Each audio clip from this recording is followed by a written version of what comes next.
What happens when God tells you to write a book? A book that makes you dangerously vulnerable.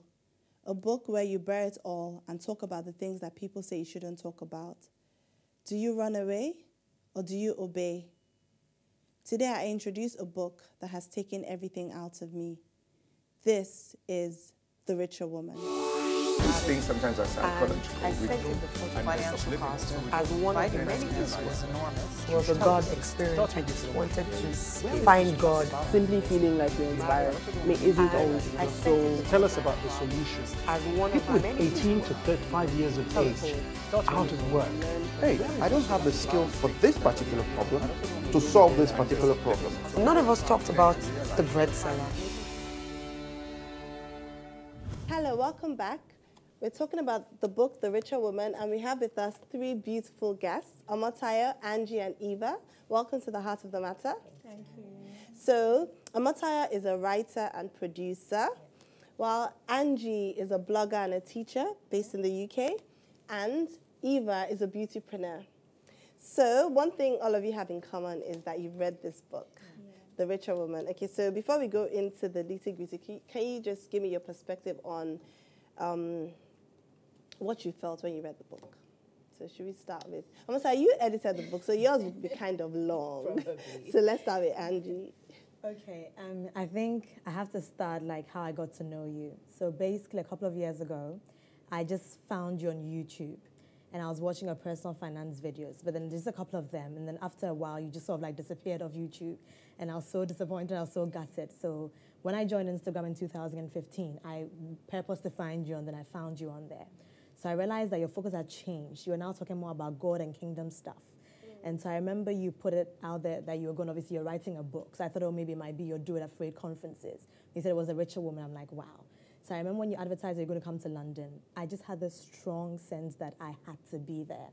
Well, with my blogging, I also like my branding is actually based on the butterfly. So I remember walking into that conference that day when you launched your book. And I saw the cover of the book and I saw a butterfly. I'm like, Lord, what are you doing? But for me, I think what the book did for me is that it's sort of like, it's like what the Titus 2 woman is meant to do, that the older woman is meant to teach the younger person.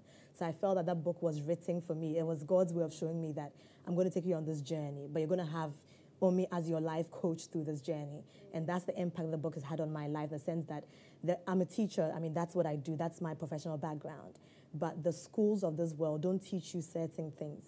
The things that are in this book cannot be found in the books in this world. I mean, formal education doesn't teach you these things. But then there are the things that actually make or break you in this life. So for me, to actually have this book as sort of like a mentoring or coaching book to me, kind of show me, Angela, this is what you're meant to do, this is what you're meant to do. I could even go back into the classroom and also impact my students as well. That's how deep this book is. Wow, wow, amazing. Isn't that like freaky?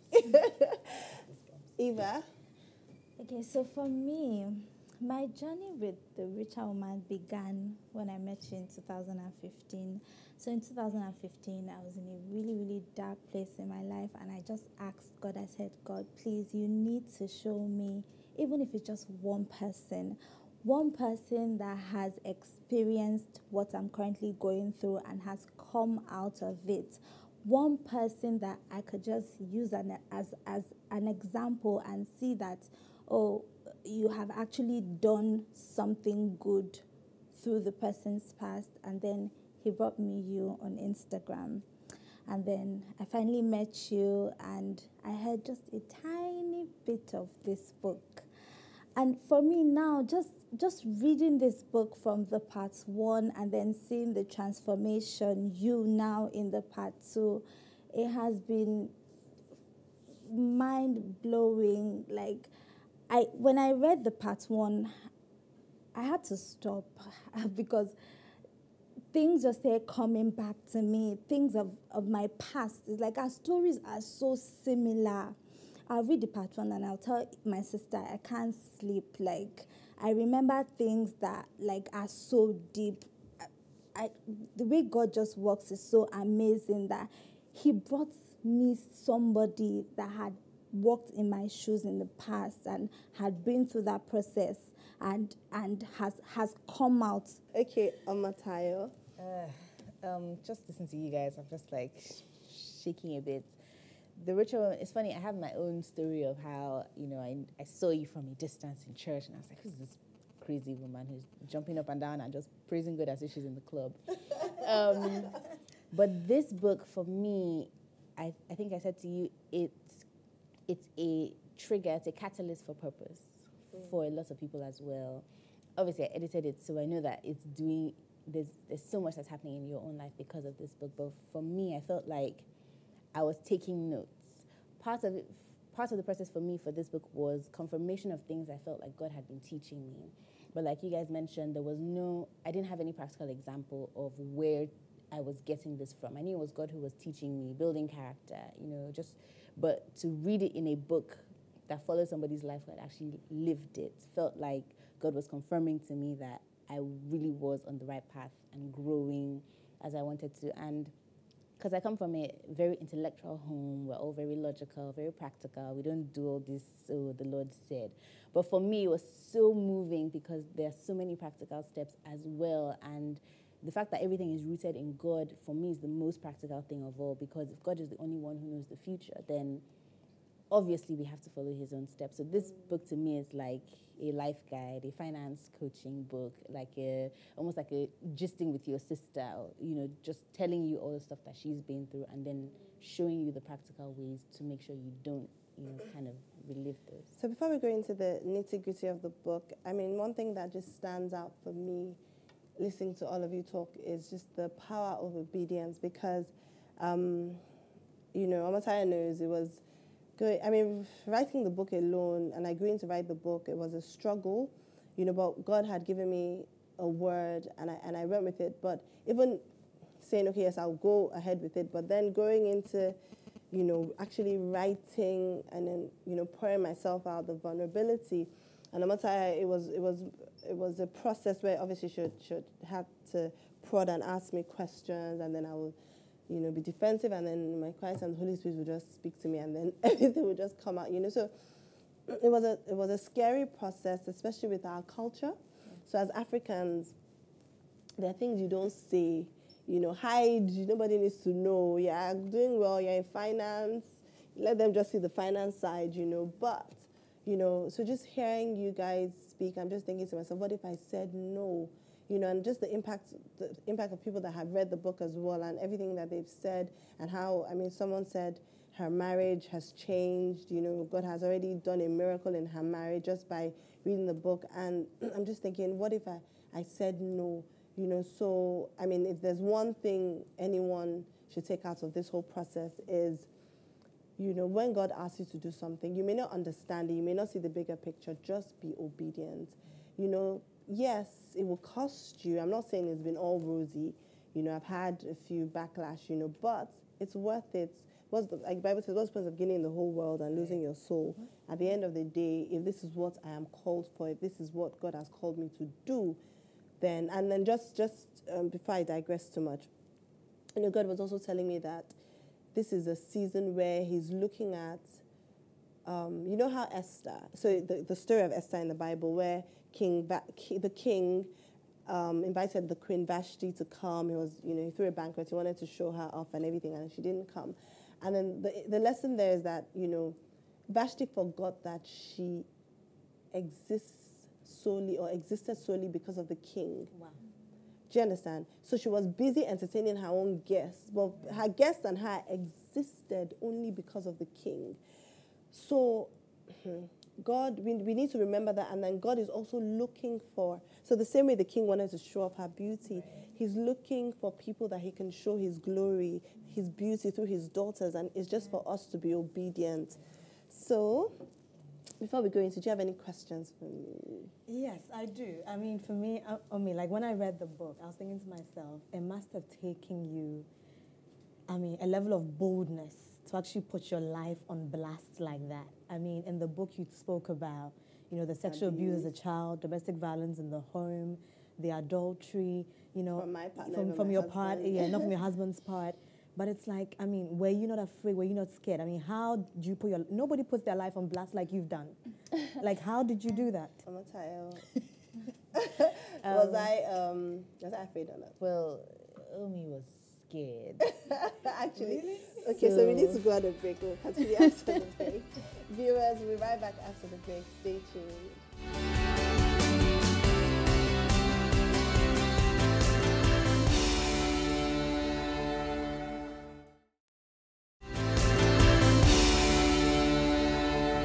Welcome back. We're still talking about the richer woman.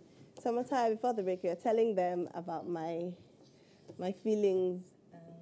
So yeah, no, in the first draft was really interesting because you could see everything was there. But I remember it's so nerve-wracking for me actually telling her, because I felt like, okay, we can see everything, but this sounds like the polished version. You know, this sounds like the version where you're like, okay, you know what, I did these bad things, but it's okay, I've learned. And I kept having to tell her, okay, we know you've learned, but take us through it. Like, take us through it. Show us your pain. Show us the struggle. Don't tell us that you've learned the lesson.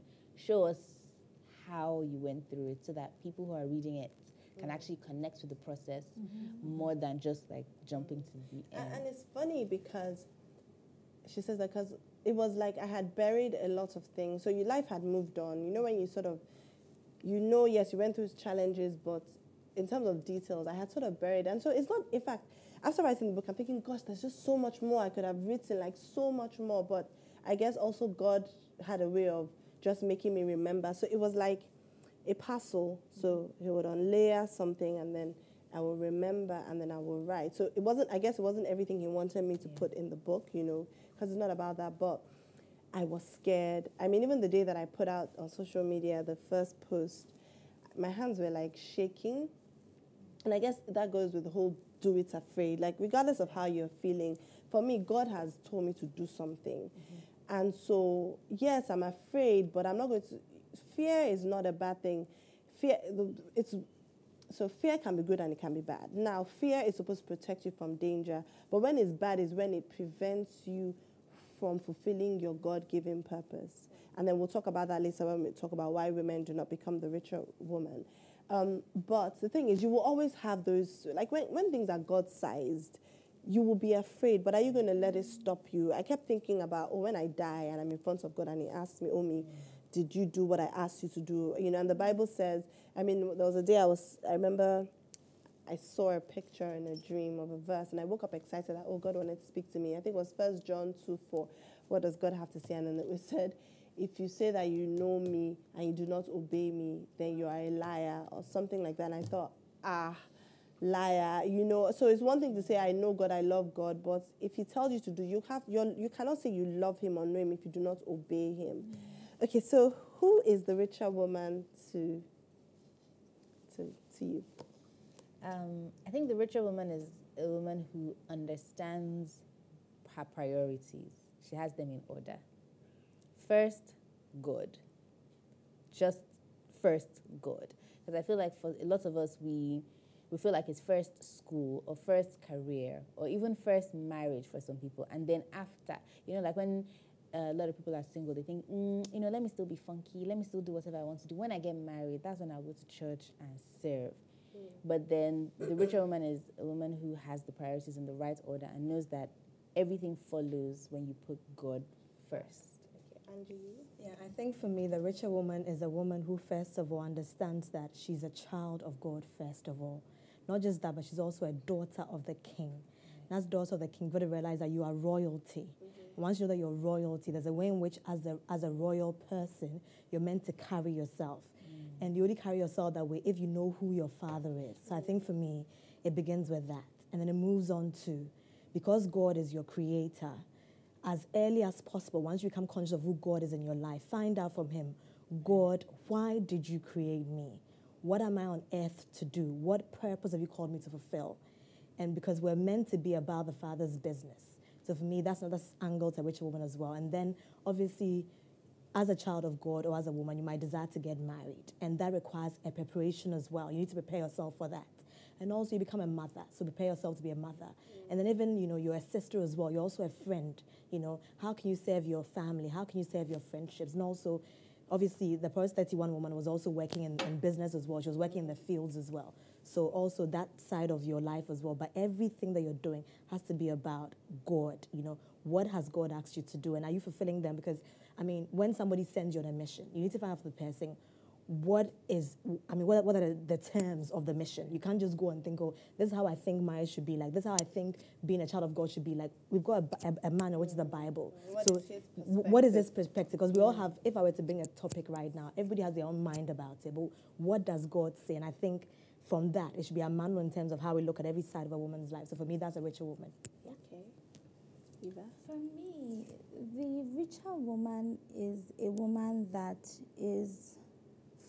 realizes and is living and is fulfilling God's purpose for her life. So there are different facets of who the richer woman is.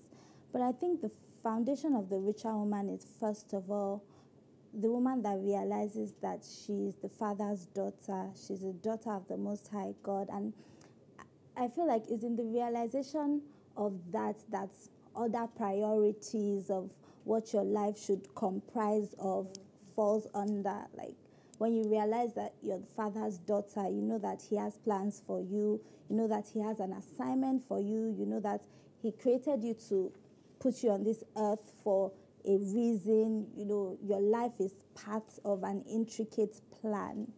So the richer woman is a woman who consciously goes through the process of realizing that she's the Father's daughter and lives in the plan that the Father has for her life.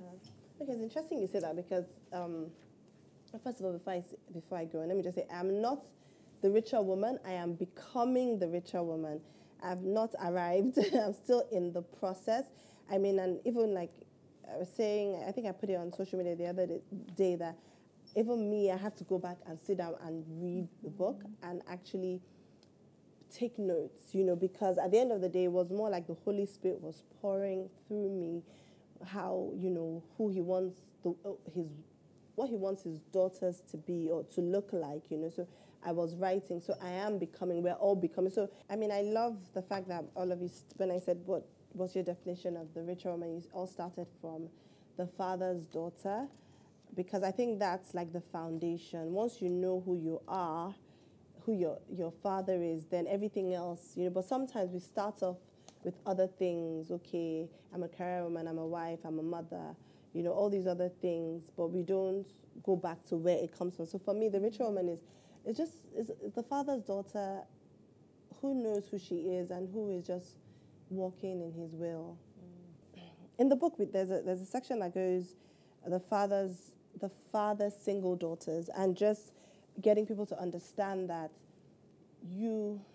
because a lot of people wait for marriage to begin to exist, but whatever name or, you know, Mrs.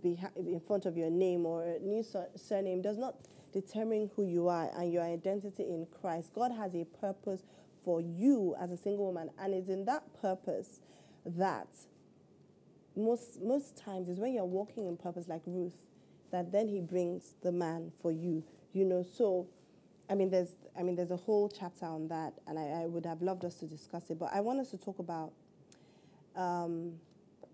the richer woman as a wife, so the role as a wife, and why I would like to hear from the three of you as well is, obviously, you're looking to get into marriage, and so it would be nice to hear from your perspective, because I think the book is also mainly for, and the word was for the younger women that are looking up, so the older women can then teach. And so there was an analogy. Did you guys read the analogy part? What do you think of that analogy? The analogy of the soil. I mean, I edited it. I feel like I can talk a lot about it, but let's let someone else. Okay. For me, the analogy of the soil just showed me how powerful the woman is. The fertile soil. The position that God has placed the woman as a wife in the family is so powerful. I feel like she acts as like a blanket or a covering for the rest of her family. If there's going to be any penetration into the home, the wife is put there as a, you know, like an authority figure to stand in the gap of any villain any enemy that wants to penetrate. So I feel like it's good for women to know their purpose as wives in their marriage, because they can act as a barrier between anything that wants to penetrate into their homes. I think for me, I'll start with, my mom always says that you can't give what you don't have. So when I read the analogy, I thought that, you know what, as women, you likened us to like a soil. And a soil can bring forth 30-fold, 60-fold, or 100-fold. But there are certain ingredients that make the soil fertile. So that when the seed drops into the soil, it will determine whether you're going to bring forth 30-fold or 60-fold or 100-fold. And bringing it back to my profession as a teacher, one of the things I'm so scared about is that my kids go into an exam and I haven't prepared myself to teach them a particular topic, so they go out there and they're left on their own. So I feel that as a woman, you need to realize that, there's so many aspects to our life. There's so many places where, we're lights in different spheres of influence. So if you don't work on yourself and work on making your soul fertile, any seed that drops into, whether as a wife, as a career woman, that seed cannot grow beyond what you've actually invested into the soil.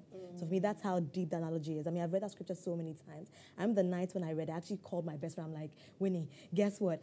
She's talking about, this fertile soil. I'm like, can you imagine that? Your child doesn't become what they're supposed to become because you haven't enriched yourself. Can you imagine your husband doesn't become what he's supposed to become because you haven't enriched yourself? When you get to heaven, how can you answer? You can't. So that day, I was like, I was like, wow. If you don't grow, everybody, your life is going to become stunted. Can you answer to God for that? So for me, it actually threw a challenge to me that in every area of my life, I need to make sure that I work on myself so that whoever God has sent me into their lives to be a blessing to, I can, of that fullness of my relationship with God, I can impact them as well. Because like I said, when I get to heaven, I can't answer. So, yeah. Wow. So when you were talking, we started off with the analogy of the soil was for like a woman as a wife, but you just took it to like the analogy of a woman as just as her person. Because obviously if you're thinking about the nutrients the soil needs to be fertile, there's work you need to do to make sure you are fertile. And then it's so funny because you weren't thinking about this when you wrote this, but then there are the components of the richer woman in the book as well. It's almost as if, like when they say, how do you make soil fertile for gardening? It's like the compost, the things that you put in, and then you till the soil, and then that gives it the foundation, and then whatever you put into it. And I love the way you said, whether it's career, whether it's husband, whether it's children, everything you bring to the woman takes in, and it is from what she already has inside her that bears fruit. And there's so much fruits that we have I never thought about the 30-fold, 60-fold, and 100-fold. It's like, it's 30-fold when you have just enough but not that much. But the more you develop yourself, the more it's just so we don't even, and for me, just the power of the soil, the power of the woman. And if we understand how much power God has given us, we will stop competing with men. Yes. And that's the problem, because we do not know our identity as women. And so we are competing with men. But no matter, the analogy, the seed has so much potential, but the seed cannot become anything if it doesn't go into the right soil. So the fact that you're enabling this seed and your husband to become who he's supposed to be, and not just your husband, like you said, even the children, it just shows that you have so much power. And so if we understand how powerful we are, then we will stop competing, with other people. So for me, that was just so profound. So when I, was going to put out this book, I was afraid of my dad's reaction. So the logical thing would have been, write the book, go and give your dad to read it. But I went to London on a medical trip, so I didn't even think I was going to publish it then. And then God goes, you do it now, release it. So I did it. But then I had to go back and show my dad. And I was afraid, but, I was open with God, and I said, God, I love my dad so much. And this is hard for me, and I would want his blessing. Even though, regardless, even if he didn't give his blessing, I have to do what God wants me to do. And I said this to my dad, and my dad said, wow, that he wishes I had asked him first, because there's certain things he would have wanted to make clear, that, things that I wrote that, he would have made clearer, to me, but that it's a good book, that it would help a lot of people. And that just, blew my mind. And, because, yes, I will put God first anyway, and that's what I did. I went ahead and I did it. But, God also knows us, and he knows that, I'm a daddy's girl. I would want my dad's, backing as well. So I think yes, I talked a lot about fear. That's what prevents people. But I think also pressure, like you said, pressure not just from your family, even the church, friends, people who mean well out of love. But then sometimes people are speaking from their own limited perspective. But then when you're walking with God and when you want to become the richer woman, you have to understand that, sometimes God will give you an instruction, and that's it. Nobody else may agree. But once you know it's from God and you get confirmation, you have to just run with it. But God is so faithful that he will confirm it through somebody. Yeah. So for me, putting it out, to confirm it through my spiritual mentor, and God knows that but I went to her with, like, if you don't agree with me, I'm going to do what I have to do. But God knew that it made me have so much peace when she said, yes, she said God has spoken and that it's time. And I was like, thank you, God. But we have to go now. It's been a pleasure having you three on the show. But before you go, why should anyone buy this book? Buy this book because you've been trying to figure everything out by yourself and it's not working. It's hard. You think you're moving, but you're still a little frustrated. Buy this book because you just need the expo. You need to understand it, and you need to understand life, but you also need to find answers that you cannot find with your intellect or with your finances, and just fantastic. Yeah. And for me, I'll say, it's not even think about getting the book. It's a must get, it's a must have, and it's a must read. Because in life, you can learn through experience or you can learn from advice. But I always say that experience is good, but it's not the best because it's costly. When you learn from advice, somebody's actually walked that path and is saying to you that do this, don't do that, go here, don't go there. Do you want to spend your whole life making mistakes, or do you want to have a manual on your hand which says, which gives sort of like the blueprint? So for me, I'll say buy the book because it'll save you time. It'll save you making costly mistakes. It will sort of like propel you, because for me, reading this book is like being given a PhD in purpose. And I haven't actually done a PhD yet, but it's like I'm giving a PhD in terms of being a child of God and believing God to get married, being a mother, being a friend, just serving in God's house. It's kind of propelled my journey in leaps and bounds. So I'll say buy the book. Don't even think about it. Just go and get it. Eva. Buy this book because there are things that you have dug deep and you might have forgotten. And then there are things that are affecting you now, but you don't know why, you don't know how. You feel like God is not speaking, but God has spoken and he has sent you help. Buy this book to get answers. Wow, thank you so much, viewers. I hope you've enjoyed it as much as I have. I can't believe I didn't cry. Not that I didn't want to, but I hope you get an opportunity to buy this book and send us your testimonies and your feedback. Until next week, stay blessed.